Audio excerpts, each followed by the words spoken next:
Muito boa noite a todas e a todos vocês aqui do meu canal do YouTube Flávio Ricardo Vassoler. Hoje é dia 24 de agosto de 2022, quarta-feira, né, dia histórico no Brasil.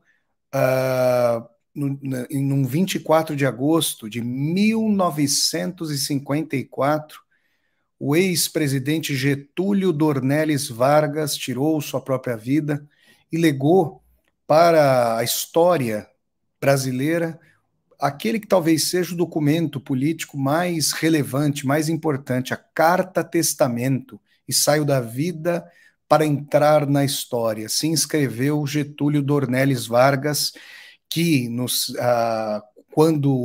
quando de seu mandato como presidente eleito, entre 50 e 54, criou a mais importante empresa brasileira até hoje, a Petrobras. Então, no início aqui desse Vassoler Responde, eu faço menção a Getúlio Dornelles Vargas, o pai do trabalhismo brasileiro. Muito bem, hoje, no Vassoler Responde, eu quero dar mais uma vez boa noite a todas e a todos vocês. Nós vamos falar sobre o seguinte tema: quem é Alexander Dugin e como ele pensa, sendo um dos ideólogos do presidente da Rússia, Vladimir Putin. Então, eu quero trazer aqui um panorama desse pensamento ambivalente do Dugin, porque, por vezes, há considerações de que o Dugin seria de esquerda, o que não corresponde à factualidade. Outras vezes, há considerações de que o Putin seria de direita. E, na verdade, o Putin certamente está no campo da direita, mas é preciso que nós entendamos de que direita. É uma direita que nós poderíamos chamar de, em certa medida, nova. Nós vamos falar sobre isso aqui já já. Quero dar o boa noite também, além do pessoal que está aqui no meu canal do YouTube, que está aqui no Facebook, professor Flávio Ricardo Vassoler. Eu quero dar uma boa noite ao público da TV 247, porque, gentilmente, o meu amigo Leonardo Atushi, editor-chefe da TV 247, retransmite esse vídeo para o público desse formidável canal da mídia independente brasileira. Então, dá uma boa noite. Quero pedir a vocês da TV 247, a vocês aqui no meu canal do YouTube, que eventualmente não estejam inscritas e inscritos no meu canal aqui, ó, Flávio Ricardo Vassoler, que vocês venham aqui para o meu canal, se inscrevam aqui no meu canal do YouTube, toquem a sinetinha para poderem receber as notificações. Isso contribui muito para o crescimento do meu canal aqui, que tem pouco mais de 2 anos de vida. Quero pedir a vocês que deem um like aqui no vídeo, curtam o vídeo, disseminem esse vídeo por várias redes sociais, Facebook, Instagram, Twitter, Twitch, que mais, gente? WhatsApp, LinkedIn, assim por diante. Vocês podem contribuir aqui com o meu canal fazendo um super sticker, que é uma saudação paga, fazendo um super chat, que é uma pergunta paga. Eu vou agradecer muito a vocês. E se vocês estiverem assistindo a esse vídeo de forma gravada, tem um botão aqui embaixo chamado Valeu. E aí você pode clicar nesse botão Valeu e contribuir aqui para o canal, para o estabelecimento, para o fortalecimento aqui, para a profissionalização desse meu canal do YouTube. Então vamos lá, gente. Feitas as saudações, as apresentações aqui do canal, vamos, nesse Vassoler Responde, conversar sobre o seguinte tema: como pensa Alexander Dugin, um dos ideólogos do presidente russo Vladimir Putin? Bom, é questionável quão próximo hoje é o senhor Alexander Dugin, que é filósofo, cientista político, tem atuação aí no campo da ciência política, mas é filósofo de formação e um estrategista geopolítico, né? É ambivalente, é difícil determinar quão próximo hoje do Vladimir Putin está o Alexander Dugin, mas é importante aqui dizer que existem certas confluências que eu espero apresentar para vocês aqui nesse Vassoler Responde sobre algumas visões de mundo do Alexander Dugin e cosmovisões aí, estratégias do Vladimir Putin.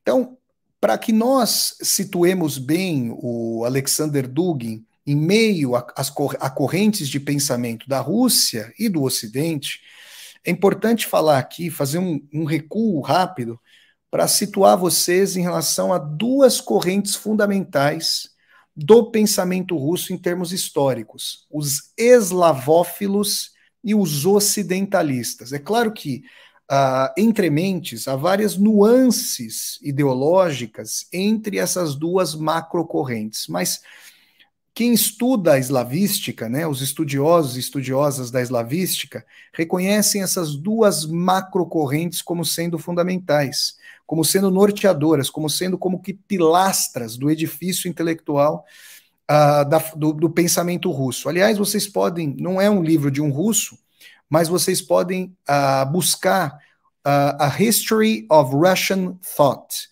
From Enlightenment to Marxism, uma história do pensamento russo, do iluminismo ao marxismo.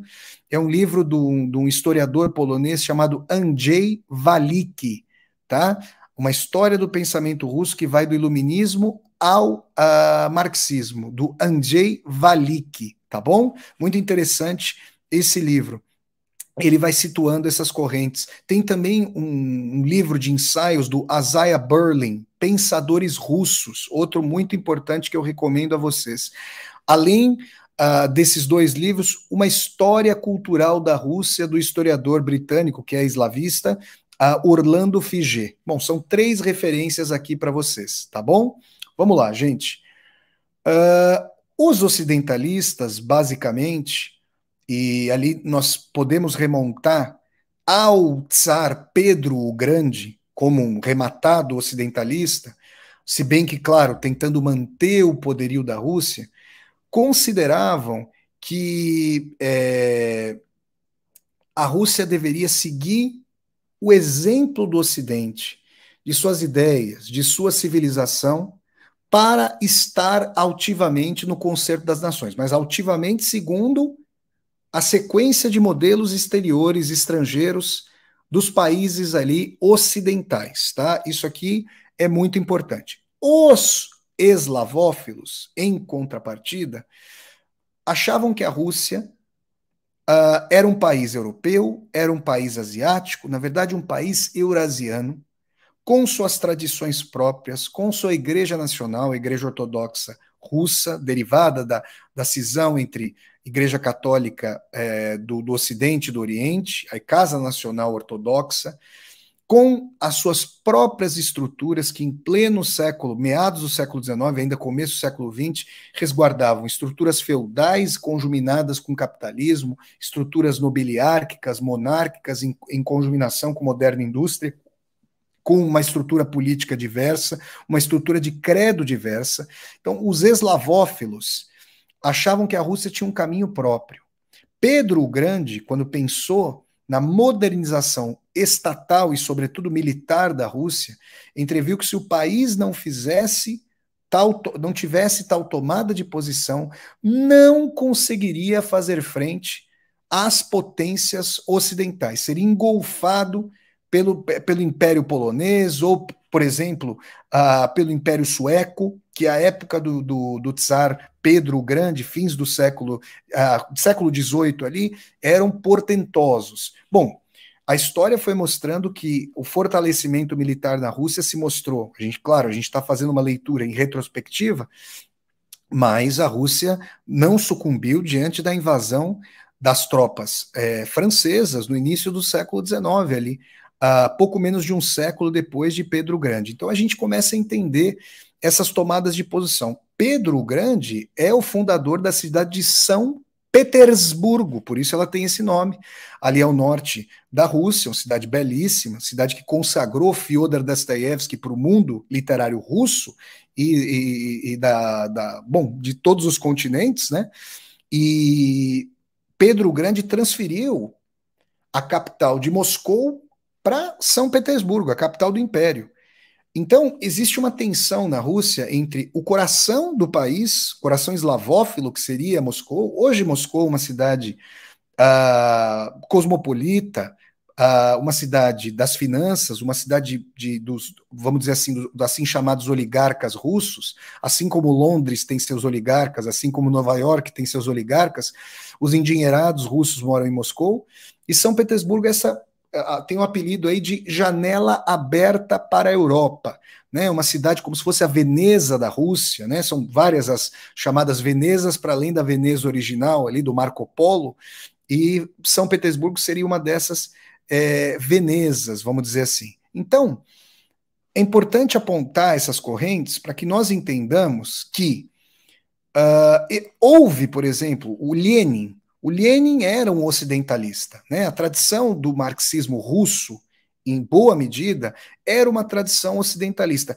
Já o Stalin, por exemplo, né, o sucessor do Lenin, depois da morte do Lenin, tendo que lidar com o fato de que a Revolução Russa não se espraiou para além ali da Rússia, teve que lidar com o socialismo num país só, que subvertia as teorias do Marx e mesmo o ímpeto com o qual os bolcheviques, os socialistas russos contavam, com a dimensão de que a Rússia seria centelha, tem até um jornal bonito lá, o Skra, centelha da Revolução, e que depois a Revolução se espraiaria para a Europa, chegaria até a Alemanha. Isso não aconteceu.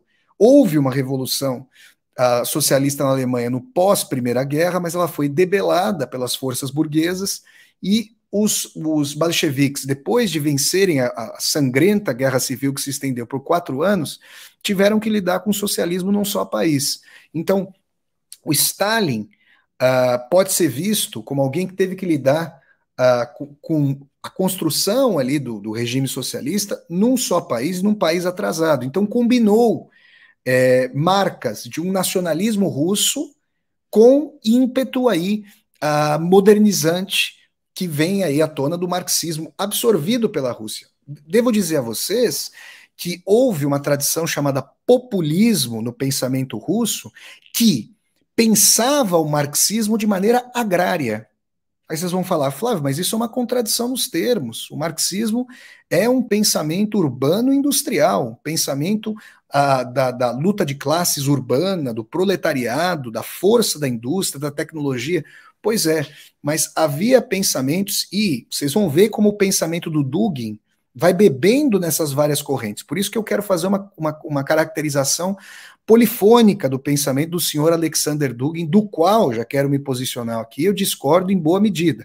Mas o fato de nós discordarmos, né, a maioria das pessoas que acompanha aqui o meu canal do YouTube, Flávio Ricardo Vassoler, né, é do campo progressista, né, a maioria aqui é do campo progressista, TV 247 também, mas nós precisamos compreender que se trata de um autor que está exercendo, que exerceu ou ainda exerce um determinado grau de influência sobre o Vladimir Putin, que é o líder aí da Rússia, um país agora que se encontra em guerra contra a OTAN e os Estados Unidos ali na Ucrânia, né?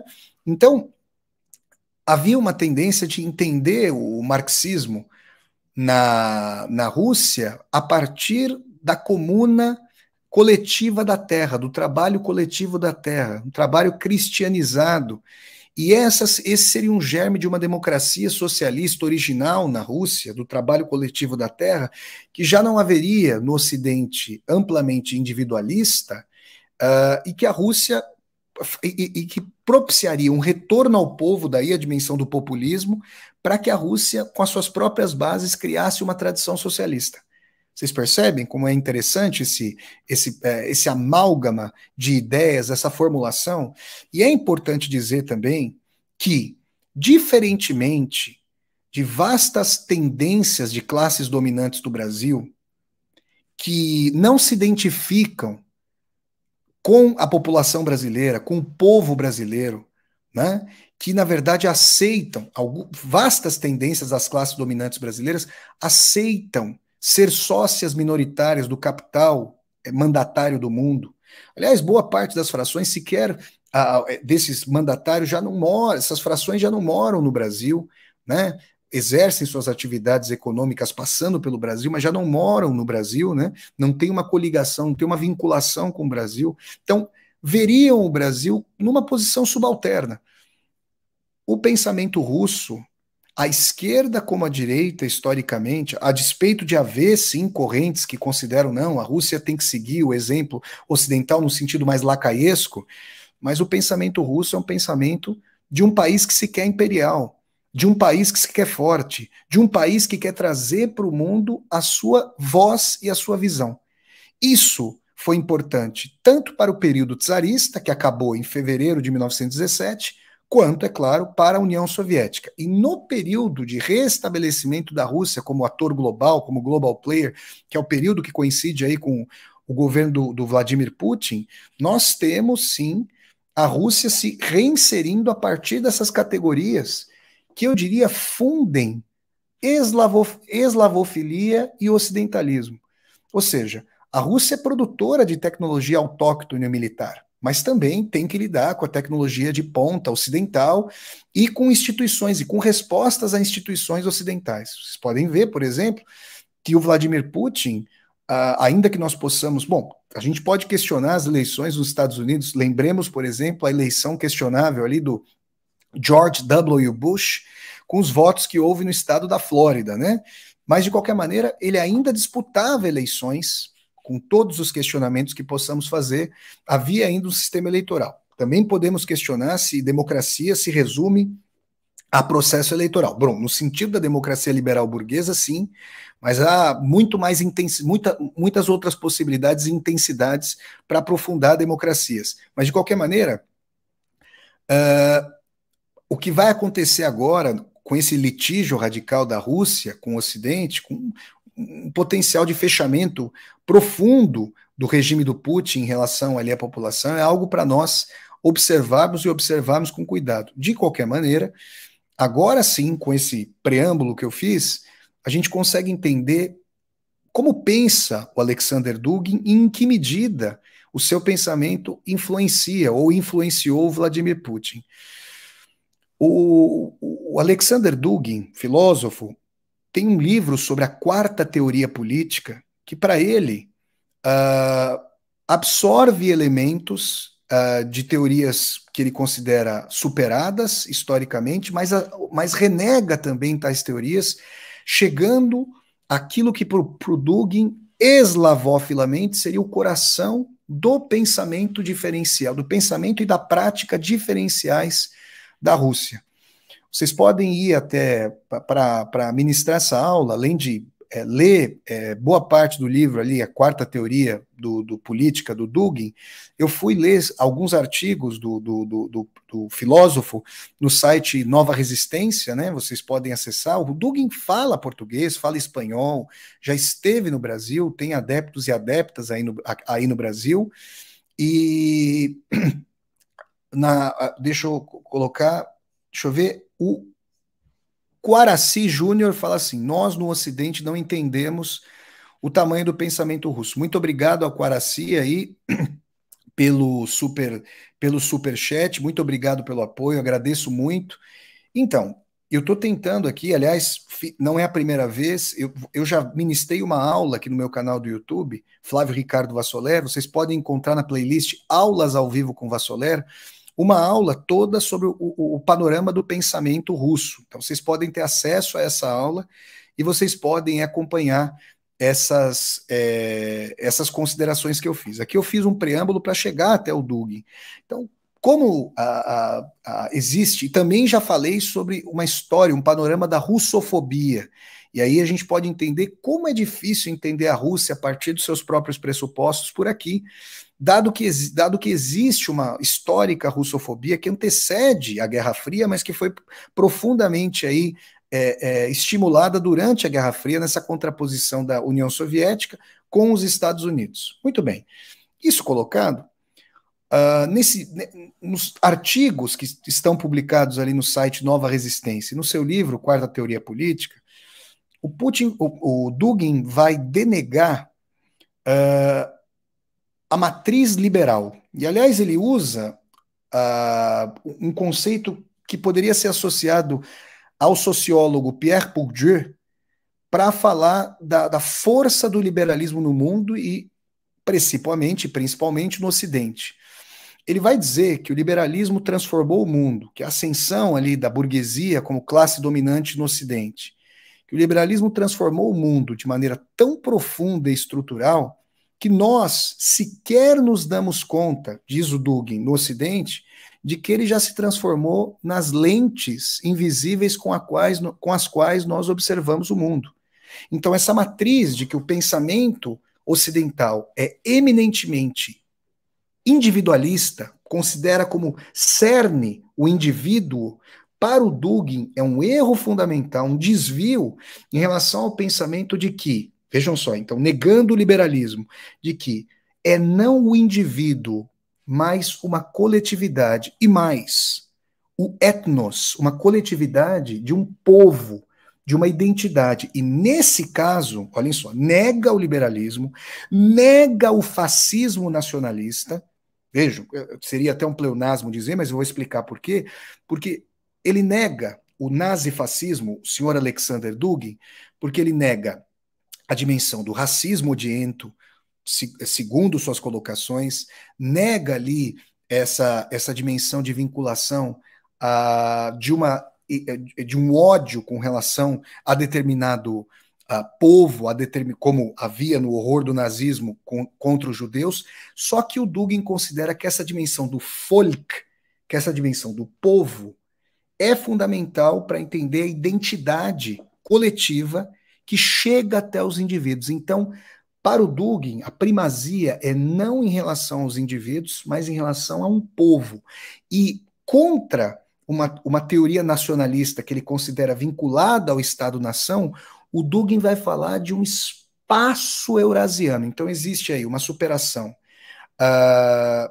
do liberalismo, segundo o que pensa o Dugin, uma dimensão de que o liberalismo é, na sua origem, individual, ele considera o indivíduo como matriz, e isso esgarça, segundo o Dugin, as possibilidades de formar uma sociedade coesa, que tenha laços de solidariedade, que tenha laços de fraternidade e que tenha identidade para além de indivíduos jogados no espaço público que, na verdade, se tornou privado. O Dugin, ele não é conservador com relação aos costumes, ele é um reacionário, no sentido de que todas essas dimensões da característica emancipatória, do gênero, das orientações plurais em termos de afetividade, tudo isso o Dugin e outros teóricos russos da russofilia, o Dugin considera isso uma decrepitude. Vejam que aqui é um reacionarismo terrível, mas nós precisamos entender por quê. Ele vai dizer que no valor da comunidade russa, que é uma comunidade voltada para determinado povo com sua identidade étnica, religiosa e cultural, existe a tradição da ortodoxia cristã com os seus valores bíblicos, tradição essa que se contrapõe a isso que o senhor Dugin reacionariamente considera uma decrepitude. Vocês estão compreendendo?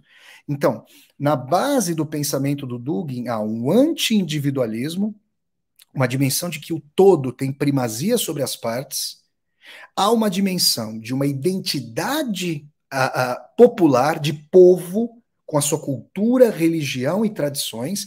Nisso ele se aproxima das tendências fascistas, mas nega, segundo suas colocações, o racismo, nega o ódio a determinado grupo e afirma, para além da dimensão do nacionalismo, uma característica pan-nacional do espaço eurasiano. E aqui o Dugin faz uma síntese que antes me parecia improvável, mas eu consigo entender essa síntese hoje entre, vejam vocês, Império Tsarista e União Soviética. Não, Vassoler, você não falou bem. Como assim? A União Soviética ela se estrutura por sobre os escombros do Império Tsarista. É aí que a gente vai entender algo. No meu livro Diário de um Escritor na Rússia, aqui embaixo desse vídeo no meu canal do YouTube tem os links para todos os livros, todos os 5 livros que eu já publiquei, entre os quais, como sendo o 4º livro, Diário de um Escritor na Rússia, livro que eu escrevi viajando pela Rússia durante a Copa do Mundo 2018, eu consegui entender, conversando com as pessoas, aquilo que se poderia chamar de sovietismo, socialismo de direita. Seria uma contradição nos termos, mas eu vou tentar mostrar aqui esse aspecto para vocês. Quero agradecer aqui ao Ronaldo, muito obrigado aqui, Ronaldo, pelo superchat que você me mandou, tá bom, Ronaldo? Muito obrigado aqui, Agradeço muito o apoio. Vamos lá. A formação do Império Tsarista é uma formação plurinacional, plurilinguística e plurirreligiosa decorrente da expansão imperial dos tsares. A Rússia foi se expandindo de maneira incomensurável. 1/6 da superfície terrestre ainda pertence à Rússia. Por isso a Rússia é um país plurinacional. Quero agradecer aqui a Thalita Albuquerque de Oliveira. Muito obrigado pelo super sticker, Thalita. Muito obrigado. Olha, fazer aqui o Santo André presente. ABC Paulista, meu eterno ABC Paulista. Eu que sou de São Bernardo da Borda do Campo. Tá bom? Então prestem atenção aqui. A União Soviética, depois de sua formação, por sobre os escombros da Guerra Civil, vai restabelecer em enorme medida o poderio do Império Tsarista.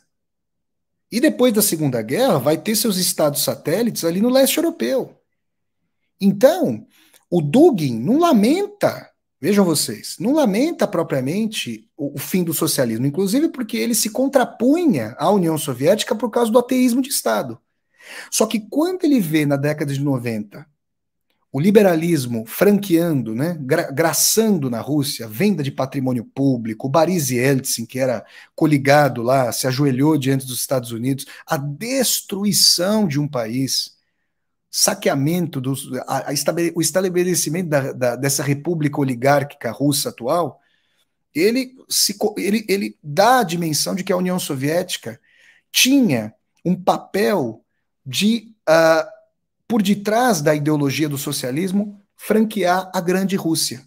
Então, o espaço eurasiano para o Dugin está para além da Rússia, porque ele percebe uma russofilia, uma russofonia nesse espaço formado pelo espraiamento do tsarismo e das forças soviéticas.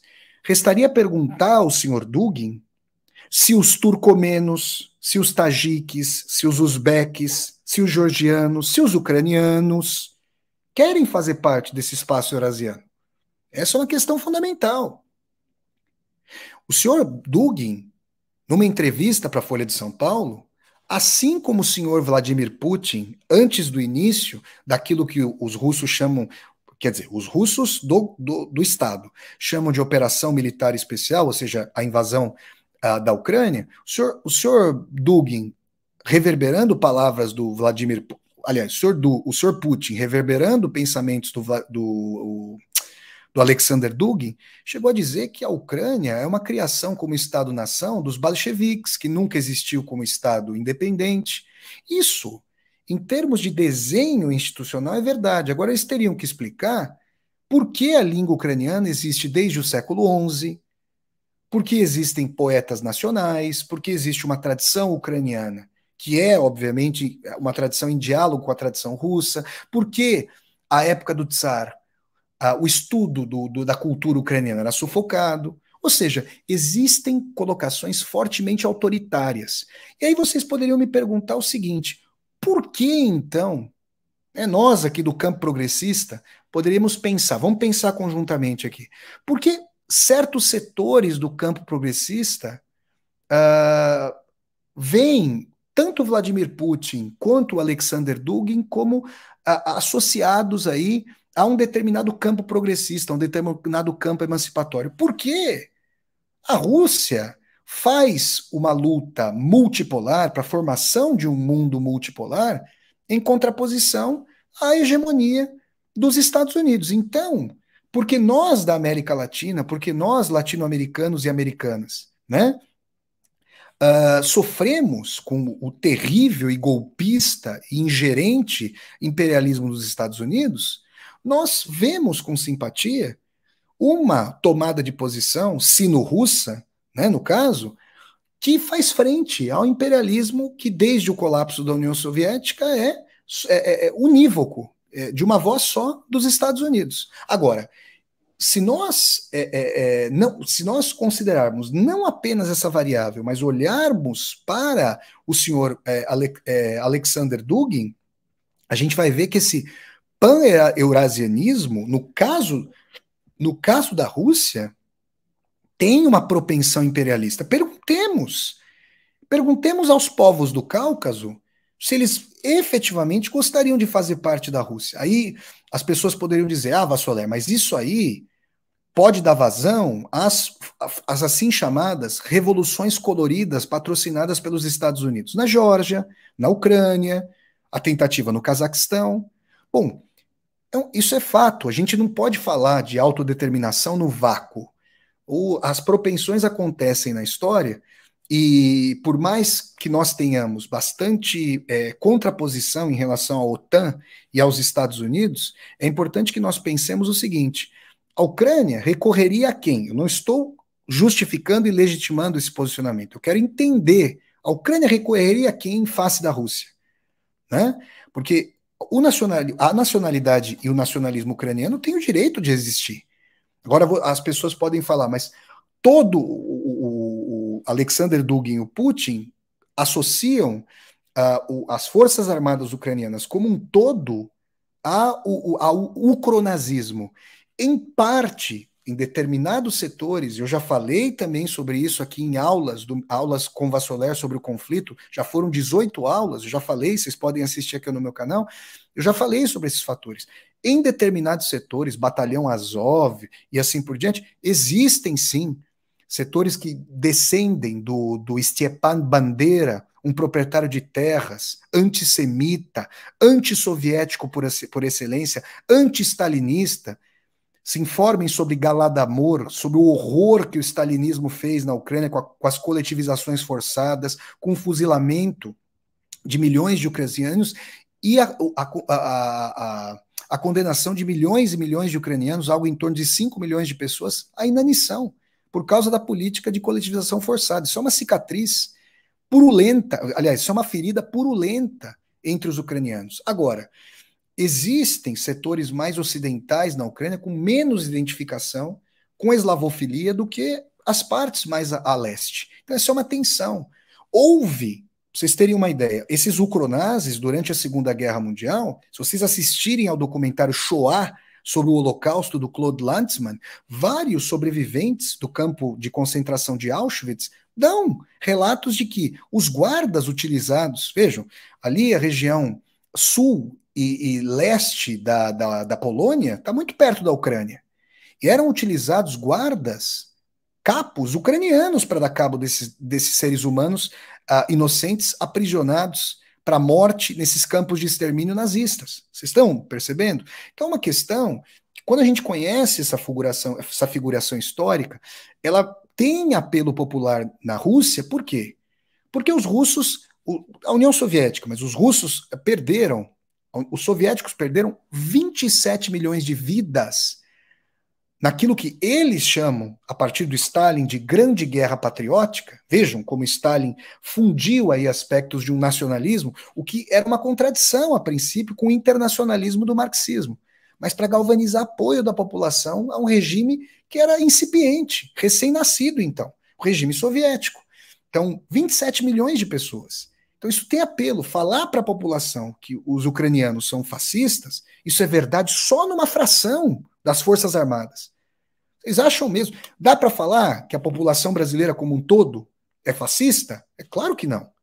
Existem frações que não são pequenas, infelizmente, fascistizadas no Brasil hoje, sim.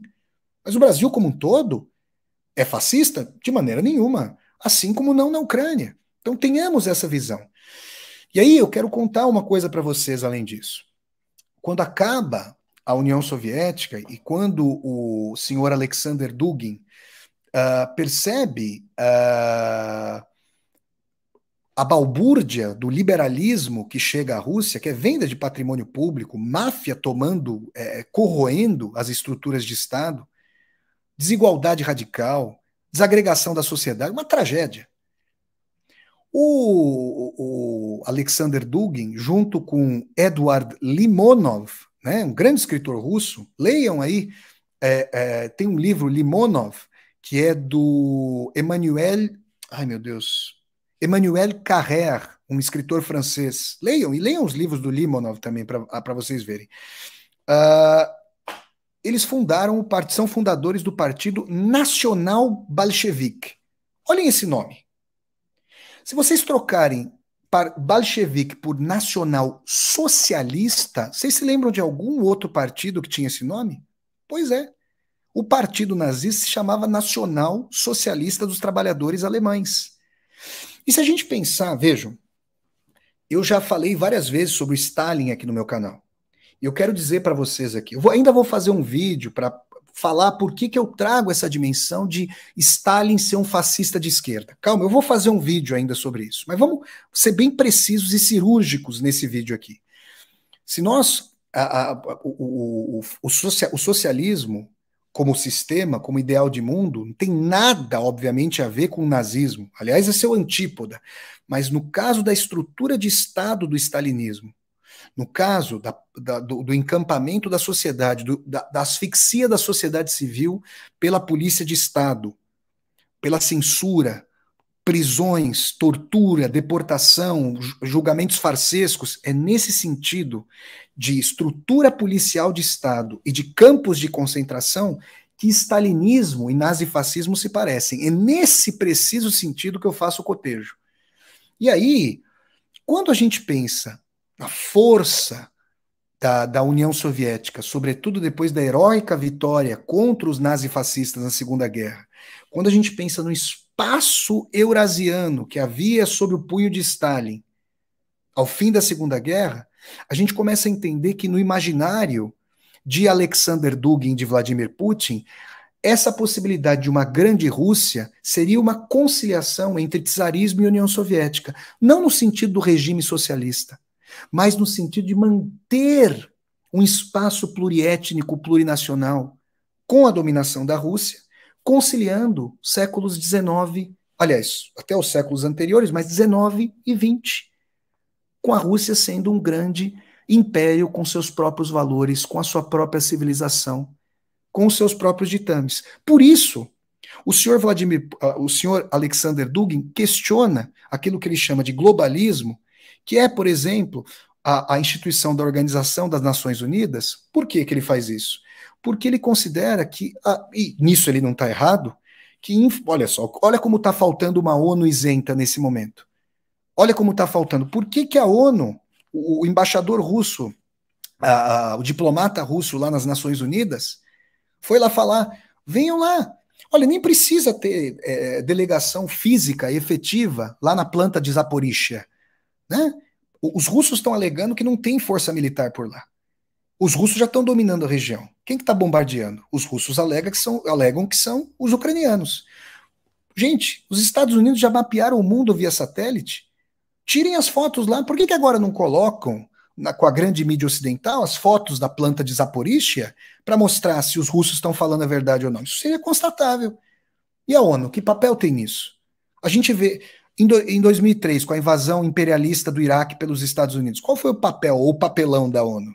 Vocês estão percebendo aí qual que é a questão? Então, o Dugin vê que é preciso que haja um verdadeiro Conselho de Segurança, não encampado e vassalo dos Estados Unidos, do Ocidente, leiamos, dos Estados Unidos, e ele questiona esse nacionalismo estreito da teoria nacionalista tradicional, daí a sua quarta teoria, superando o liberalismo, nacionalismo tradicional, do fascismo e a dimensão do socialismo soviético, com uma dimensão de um espaço eurasiano que seja numa identidade popular do Volk em alemão do povo, e vejam, o Dugin dialoga com Martin Heidegger numa dimensão do Dasein, não vem ao caso aqui a gente teorizar sobre o Dasein heideggeriano, mas tem uma dimensão no Heidegger que vai buscar na identidade do povo o sentido de uma cultura. Gente, vocês estão percebendo que existe um hibridismo,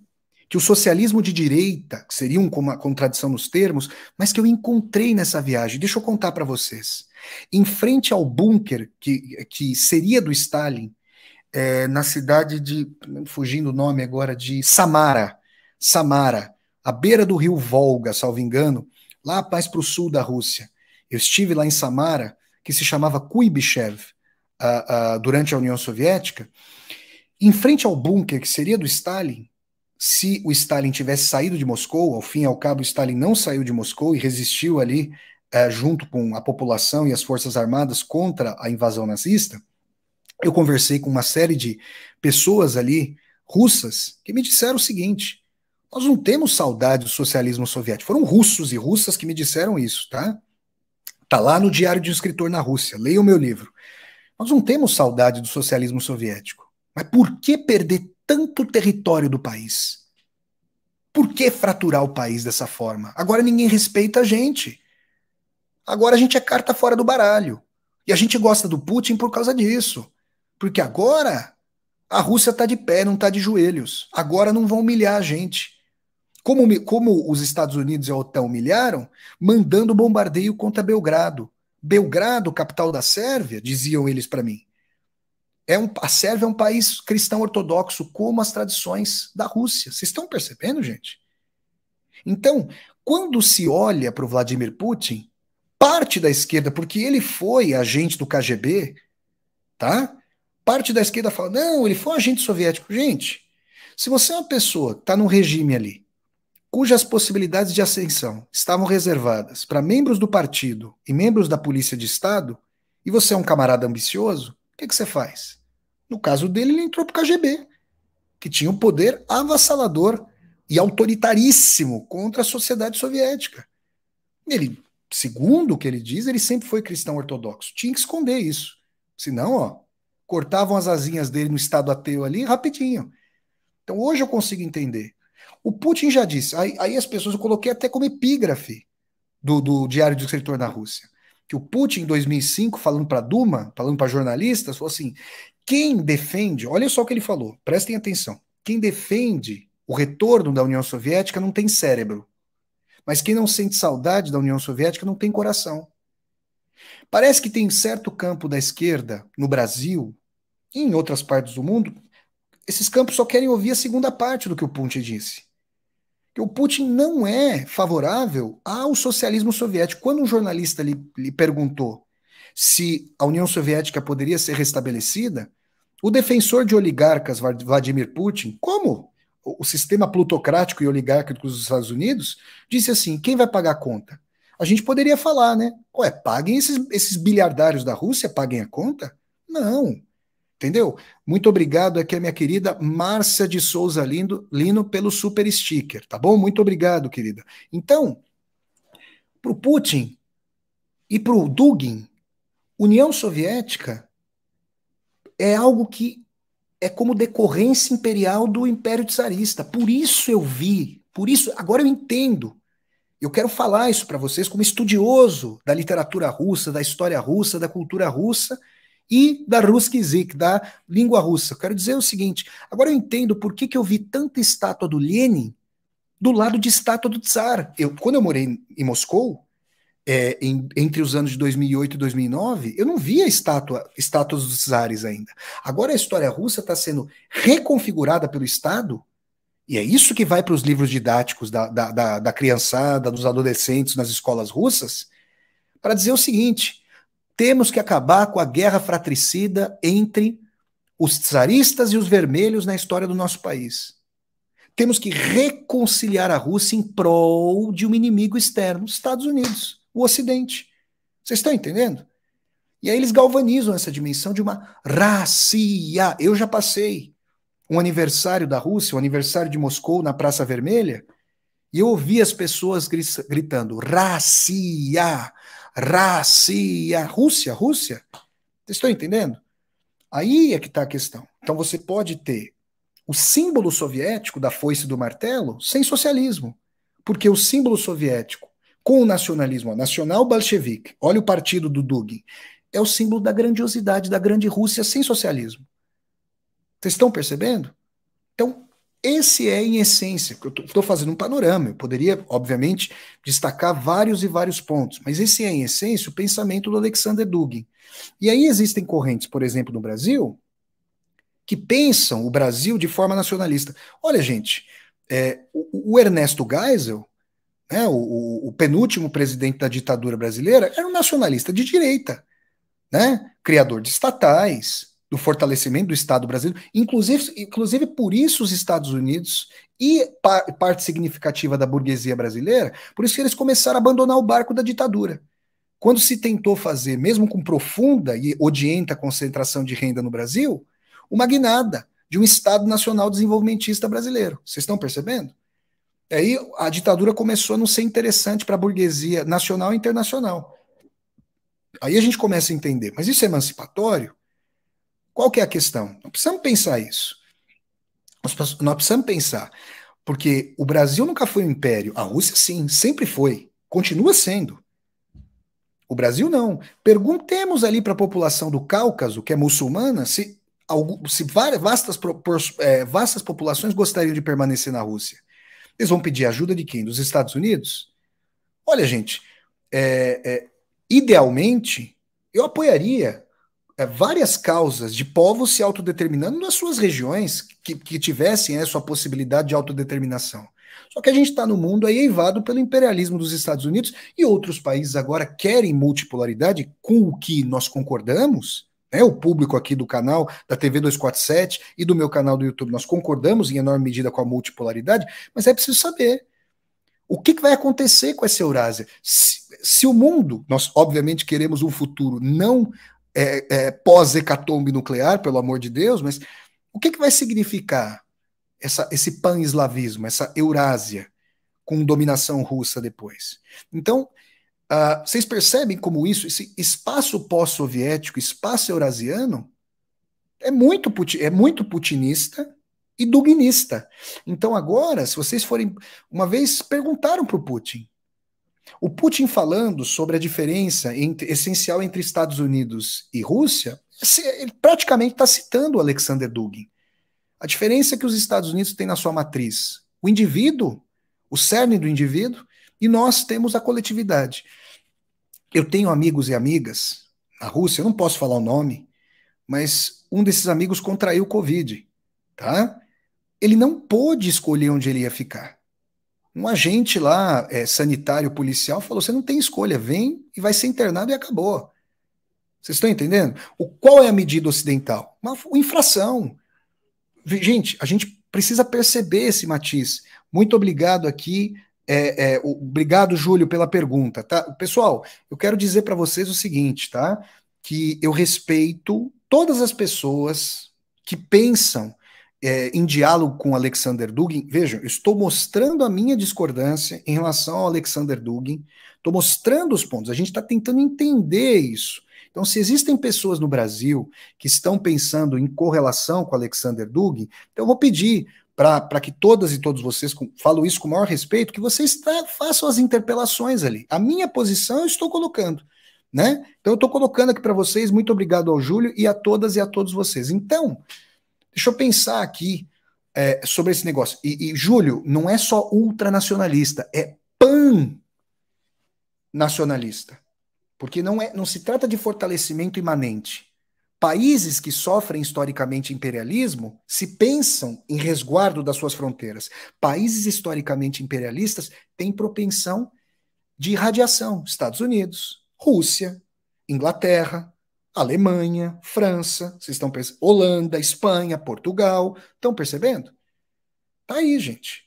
Tá? Então, a própria Hannah Arendt, se vocês forem ler lá as origens do totalitarismo, quando ela está discutindo sobre as questões dos totalitarismos, do totalitarismo nazifascista em relação ao nacionalismo, ela fala, não, o nacionalismo nazista, ele é só um primeiro passo, porque os nazistas, segundo a Hannah Arendt, desprezavam os nacionalistas que queriam aceitar um espaço dentro das próprias fronteiras. Era um nacionalismo metastático, uma metástase para irradiar a guerra e a pilhagem dos demais povos.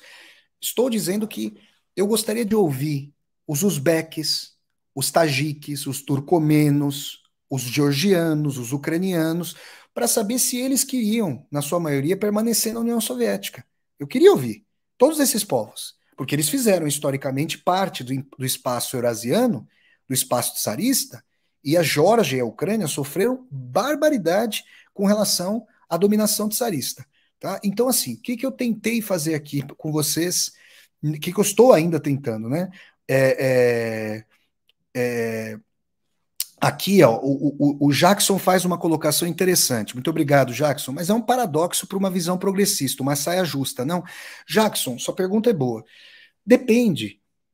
Quando nós pensamos a situação do Brasil, existe no nacional desenvolvimentismo brasileiro uma corrente esquerdista, que é o trabalhismo, e uma corrente que foi desembocar lá na ditadura militar, que é um nacional desenvolvimentista à direita, com privilégios para as classes dominantes, sem distribuição de renda, mas com Estado forte indutor da economia. É uma discussão aí na sociologia brasileira, inclusive o Fernando Henrique, ex-presidente do Brasil, sociólogo da Universidade de São Paulo, pensou sobre se em algum momento a ditadura brasileira poderia avançar por uma característica fascista, no sentido do fortalecimento radical das estruturas de Estado e tudo mais. Isso foi uma reflexão ali que foi feita. Agora, o trabalhismo no Brasil gera também uma corrente de esquerda.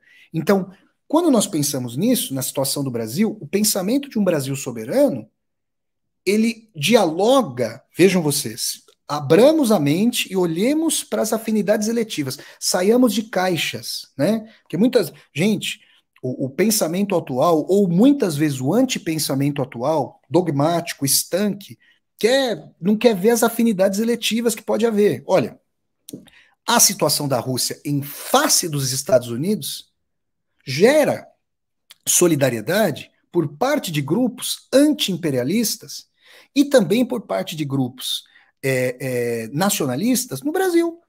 Vocês percebem? Por quê? Porque o que a Rússia coloca é que está querendo se autodeterminar contra a maior potência econômica do planeta até o presente momento. Já não está sendo mais a maior potência econômica. Logo, logo vai ser ultrapassado pela China. Mas aí a gente percebe essas afinidades. Vocês percebem? Então a pergunta do Jackson é muito boa, porque assim, a princípio a gente pode olhar e falar, mas meu Deus, pois é, mas se a gente for pensar a totalidade do pensamento do Dugin, não dá. Não dá. Porque aí, gente, dizer que a causa LGBTQIA+, e a causa dos feminismos é uma causa de decrepitude da sociedade, isso é reacionarismo, não é nem conservador. É querer a rota da história voltando. Só que aí que está a questão. Eles estão pensando em crescer. A Rússia tem decréscimo da população, sobretudo a masculina, e agora vai cair de novo a população masculina, desde o fim da Segunda Guerra Mundial. O Putin, eu vi no jornal Nexo uma notícia de que o Putin vai começar a premiar, como Stalin fez. Olha que coisa, hein? Olha que coisa. Mulheres que têm mais de 10 filhos. Será que. Quanto tempo vai durar essa guerra, né? A gente fica pensando, precisa de soldado? E a população, isso é um problema muito sério realmente para o Estado-nação. E se nós pensarmos que a Rússia é um país pluriétnico, a Rússia faz parte da Liga Muçulmana das Nações.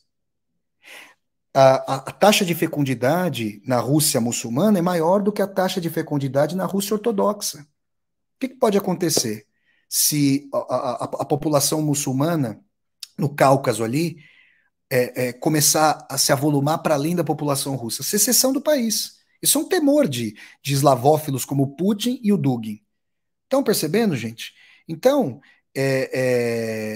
eu estou tentando trazer para vocês essa polivalência. O Dugin é um pensador reacionário? Sim. Ele é um direitista, sem a menor dúvida.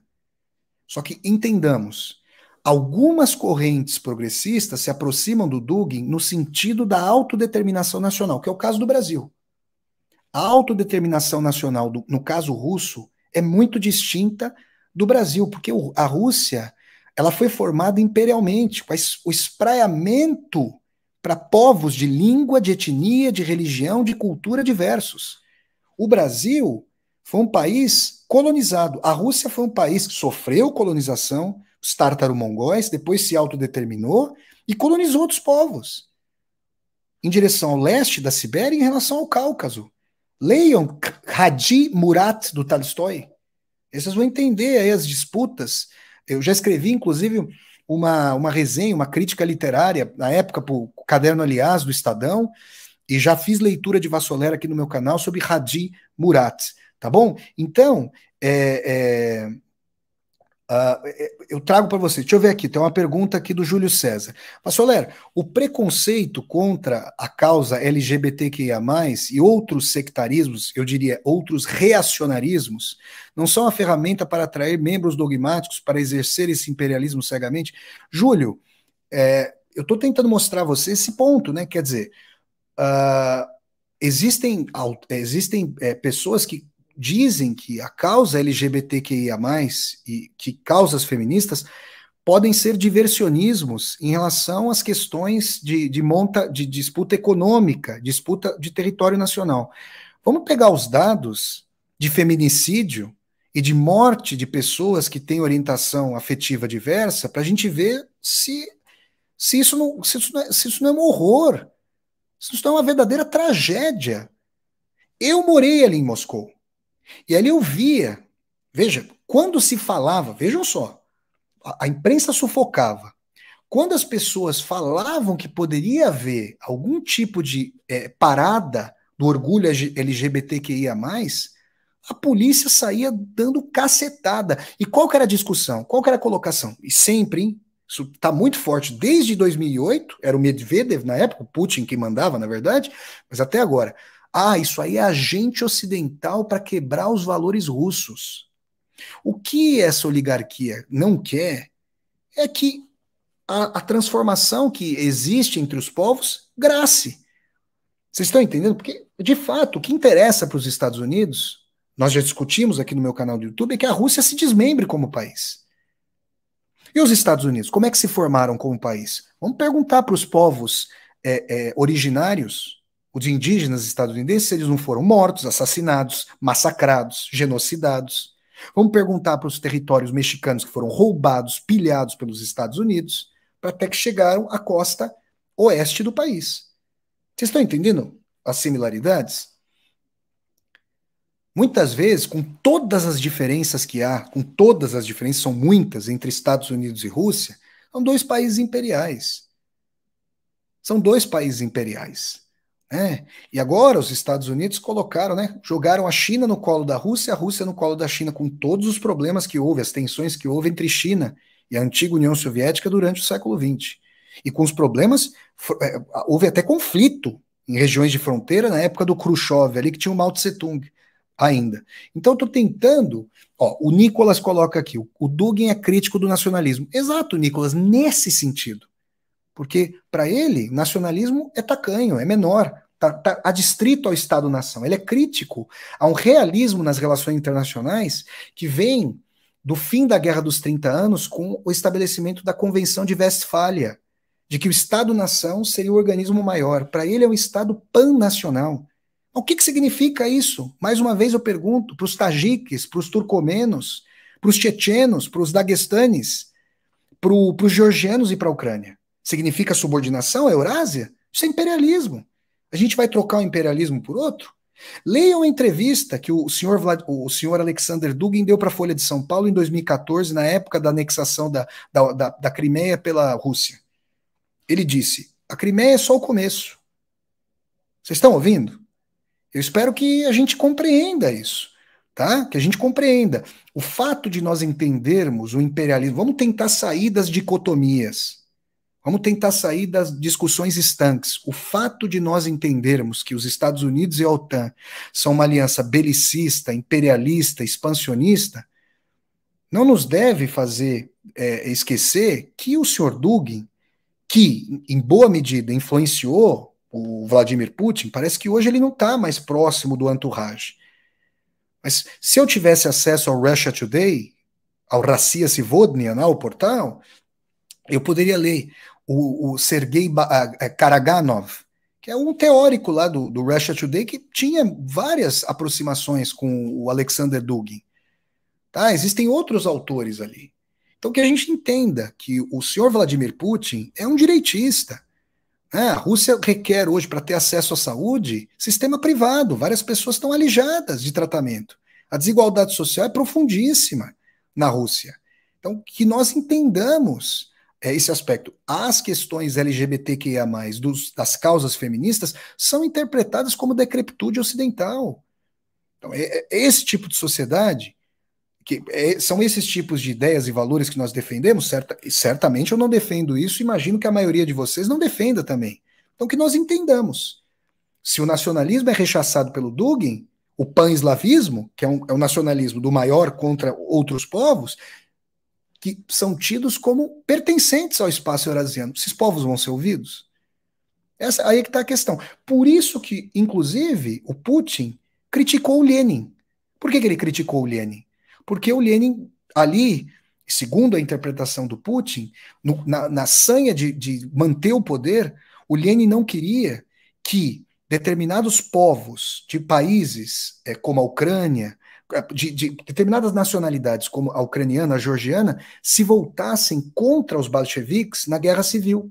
Então ele concedeu autonomia para, segundo o Putin, leitura do Putin da Guerra Civil, concedeu autonomia a esses povos e países, e aí, segundo o Putin e o Dugin, seria um desenho bolchevique desses países, para que eles lutassem junto com o Exército Vermelho, com a causa anti-ocidental, do caso dos anticapitalistas. Perceberam? Mas e aí? Eu tenho muita simpatia teórica pelo liberalismo nacional do Lenin, digamos, pela concessão de autonomia. Tenho bastante, que os povos possam se autodeterminar e que eles possam saber a que país vão pertencer, ao país de si mesmos, isso me parece muito interessante. Que isso possa ser utilizado pelos Estados Unidos para quebrar grandes países, não me resta dúvida. Não me restam dúvidas. Seria interessante perguntar se os povos originários dos Estados Unidos gostariam de permanecer dentro dos Estados Unidos. Porque eles têm povos por lá também. Não é isso? Então, mas a gente sabe que os oligopolistas, na discussão real e concreta em termos políticos, que essa é uma discussão que pode sim ser abocanhada pelos grupos oligopolistas do mundo. Por isso é difícil. Por isso que certas frações do Brasil, nacionalistas, que são da direita e da esquerda, por vezes se conciliam pensando o espaço-nação como fator de autodeterminação. Com suas diferenças se aproximam. Vocês estão entendendo a salada? O pupurri? Estão entendendo essa salada mista e tudo mais? Então, gente, eu espero que esse imbróglio tenha ficado um pouco mais claro aí a partir desse Vassoler Responde. São várias camadas de pensamento. O Dugin é, sem dúvida, não digo nem conservador, eu digo um reacionário. Tá? Em termos de valores, em questões comportamentais, religiosas, um reacionário. Se nós pegarmos a questão contra-hegemônica em relação aos Estados Unidos, pode ter aproximações com relação a campos progressistas que são anti-imperialistas. Mas eu repito, como ele se posiciona com relação ao nacionalismo ucraniano, que não é dizer que o nacionalismo ucraniano, que é bem anterior aos ucronazis, se restringe ao Stepan Bandera, ao fundador ali desses grupos ultranacionalistas da extrema-direita que saudaram o Hitler na Segunda Guerra, isso é um horror completo, mas dizer que o nacionalismo ucraniano se restringe a isso é tratar. Vocês gostariam? Nós somos brasileiros e brasileiras. Vocês gostariam de ouvir que o Brasil é um apêndice de Portugal? Todos nós sabemos que isso não é verdade. Obviamente nós sabemos que o Brasil foi colonizado por Portugal. Mas dizer que a identidade brasileira se restringe à questão da identidade portuguesa é um desrespeito, não, com todo respeito a Portugal, mas é um desrespeito aos povos indígenas, aos povos de várias regiões da África, não é isso? Mesmo aos imigrantes que chegaram depois que não são portugueses. O Brasil é uma pletora, o Brasil é uma polifonia. Seria o mesmo. A gente consegue perceber esses pontos. Colocando isso para o senhor Alexander Dugin, aí a gente começa a pegar alguns flancos, algumas brechas. Agora, nesse fla-flu, que é muito estanque, né? É comunismo. Primeiro, onde está o comunismo? Eu quero saber. Às vezes tem gente que eu acho que vê comunismo, tem fantasma do comunismo debaixo da cama. Onde é que está o comunismo hoje? Você tem alguns partidos, alguns grupos, são pequenos, que não são expressivos na sociedade brasileira, que advogam o socialismo passado da União Soviética e tal. Mas fora desses grupos, né, da ideia desses grupos, não da prática, onde é que está no mundo de hoje, gente? Né, o fascismo está aí. O fascismo está governando aí, com seu sentido à brasileira. Nós queremos derrotá-lo aí E a derrota não é, obviamente, só eleitoral, é muito mais profunda do que isso. Agora, é isso que eu quero trazer.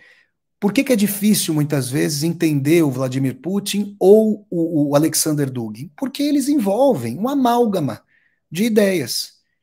Eu também ministrei uma aula sobre quem é Vladimir Putin e como ele pensa, por que que ele invadiu a Ucrânia, tá? Vocês podem procurar, tá na playlist Aulas ao Vivo com Vassoler. Vocês podem assistir a essa aula para também aí, eu acho que essa aula complementa aqui esse Vassoler Responde de hoje, tá bom? Então, gente, eu gostaria de agradecer a todas e a todos vocês pela audiência aqui. Quero pedir, olha só, o Ronaldo me agradecendo, falou que quem leu Dostoiévski nunca seria duguinista. Ronaldo, as vozes, eu quero dizer, não vem ao caso aqui agora porque a gente se estenderia muito, mas várias vozes conservadoras e direitistas na obra de Dostoiévski municiam muito o senhor Dugin. Municiam muito. Procurem a edição de dezembro de 2015 da revista Cult, na qual eu entrevisto a professora Susan McReynolds, que foi minha orientadora, minha supervisora do pós-doutorado lá nos Estados Unidos, na Northwestern University. A professora Susan McReynolds tem uma tese segundo a qual o Dostoiévski, certas vozes do Dostoiévski, para ela o Dostoiévski como um todo, aí é uma divergência democrática que eu tenho com ela, mas certas vozes direitistas que há na obra de Dostoiévski e também nos seus ensaios jornalísticos seriam precursoras da inteligência fascista na Europa. Isso é uma tese dela. Eu não discordo, mas o Dostoiévski, felizmente, não se restringe a isso. Mas certos momentos antissemitas, lamentáveis, hediondos em Dostoiévski, já critiquei aqui veementemente, critiquei nos meus cursos literários, critico sempre que for possível. Essas vozes ultradireitistas existem no Dostoiévski, e a gente precisa olhar para isso, né? A gente precisa ver essas questões, tá bom? Então, assim, eu vou pedir a vocês que deem um like aqui no vídeo, curtam o vídeo, gente, disseminem esse vídeo pelas redes sociais para que nós possamos chegar cada vez mais e mais pessoas. Se vocês que estão assistindo a essa live, né, se parte de vocês não está inscrita, se inscrevam aqui no meu canal. Pessoal da TV 247 que vai assistir a retransmissão dessa aula, por favor, peço a vocês que se inscrevam aqui no meu canal Flávio Ricardo Vassoler. Sejam bem-vindas e bem-vindos. Se inscrevam aqui no meu canal e toquem a sinetinha para poderem receber as notificações. Tá bom? Aqui embaixo tem a tecla Seja Membro e tem a tecla Valeu. Vocês podem contribuir com o canal se tornando membros e membras aqui do canal e podem dar uma clicada aí no Valeu para fazer essa contribuição e fazer o canal continuar a crescer aí bastante. Quero agradecer mais uma vez ao meu amigo Leonardo Atush, que gentilmente retransmite esse Vassoler Responde aqui na formidável TV 247, tá bom? Então, muito obrigado a todas e a todos vocês. Até a próxima. Espero ter esclarecido um tema vastíssimo, um tema intrincado, um tema cheio de ramificações. Gosto muito disso, porque, gente, a cor do mundo é cinza. Aliás, o grande Georg Hegel, grande filósofo alemão Georg Hegel, entrevia na sua dialética, nas suas tentativas de síntese de teses e antíteses múltiplas e imbricação, essa cor cinzenta do mundo aí, cheia de contradições. Então é isso. Um grande abraço a todas e a todos vocês. Até a próxima, pessoal. Tchau. Das vidania. Adeus aí, adeus ou até a próxima, até mais ver. Pacá, pacá. Tchau, pessoal. Abraço. Tchau, tchau.